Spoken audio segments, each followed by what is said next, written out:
Our mission is the same mission that was established 40 years ago at Mount Zion Hospital. How do we keep older adults out of nursing homes and out of hospitals whenever possible? Many people end up in nursing homes that don't need to be there because they don't have the social support system to keep them in the community.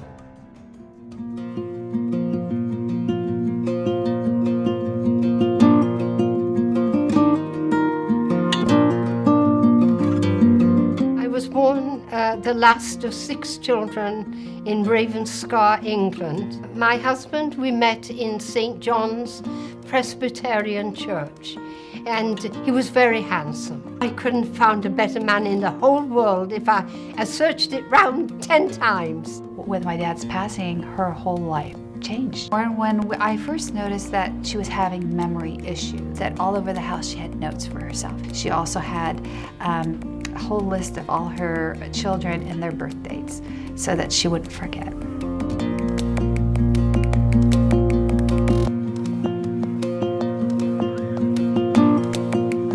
I personally went and looked at a lot of different programs, and Institute on Aging's work has allowed my mother a great quality of life and has given her independence to retain her dignity and to pursue life still as a senior.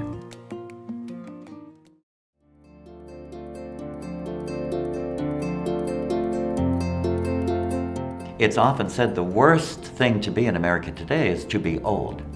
And that's one of the things that Institute on Aging is really wanting to change, those attitudes and perceptions of how society looks at older people, because all of us are going to be old. There is no other organization in this country that is like Institute on Aging. What we do best is help manage the care of people in the community, loved ones in the community.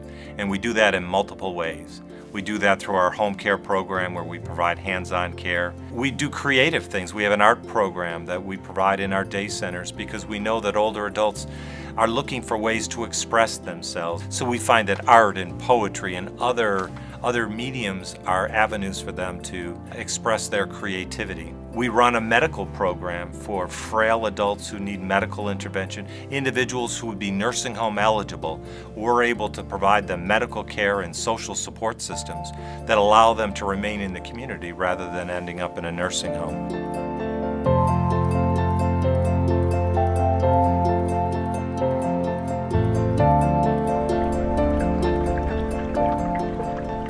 I was diagnosed on March 2011 with Parkinson's. Parkinson's is a pain, a very bad pain in my muscles and joints. It's so painful that I cannot get up. I can't comb my hair, I can't brush my teeth. I was not able to walk. I didn't think there was any hope in my recovery. I came to Institute on Aging with the help of my primary doctor who referred me to the Institute. There's the clinic, there's the lunch every day when I come in, then I go to rehab to get my therapy. It's a place where I come that everything's here, a one-stop place.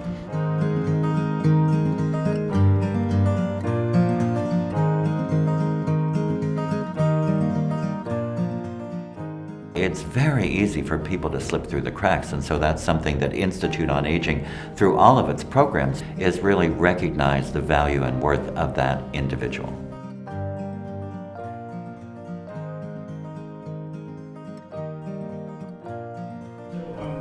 Hi Keith, it's Michelle at the Friendship Line. The Friendship Line is an accredited crisis intervention suicide prevention program, and it's the only program of its kind in the country that targets older adults who may be at risk of suicide, may be at risk for depression, isolation, and loneliness. No, absolutely. I'm glad you called. They can call us, once a day, every day, or we'll call out to them, particularly those who are really wanting to remain independent and yet just don't have anybody in their life to support them emotionally. One of the challenges for families and caregivers is to try to figure out what is it that the Institute on Aging can do to help them. So we created a program called Institute on Aging Connect. one place for families and caregivers to call, and we help them sort out what it is they need. Not just services provided here by the Institute, but services offered throughout this community.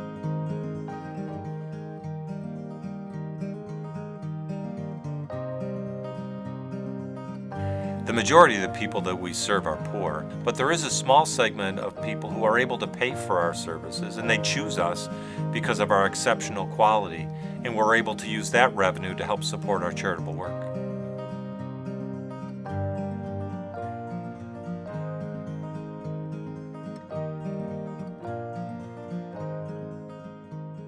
It's kind of funny because I've been on the board for 10, 12 years, and all of a sudden I became a client. I had some medical problems earlier this year, and when I left the hospital, they ordered home care for me. The Institute on Aging allowed me to be at home during my recovery period rather than go to a convalescent hospital, which really did not appeal to me, and I think it's sped up my recovery. Look, I'm fully recovered.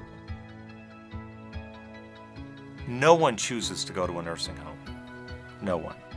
As a community, we have a responsibility to take care of our elders. Often their needs go unseen, but their needs are very real. We need to give back to those who gave to us. So I turn to the community for support. I don't want to be in a position to have to turn people away.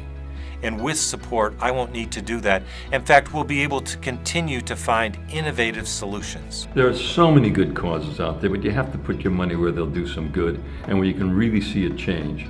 And all you have to do is see what goes on at the Institute on Aging, and you know that you're changing the lives of these people for the better.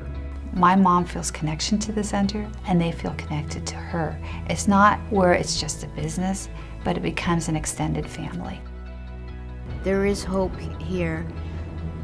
We just have to ask people to help us. By opening our hearts, opening our wallets to the needs of older people, what we're saying is that if I can help this group of people age in a healthier way, with quality of life, what that means is that then I am creating kind of a pathway for my own aging, that maybe somebody will be there for me because we've laid the groundwork. But we can't do it without everyone's help.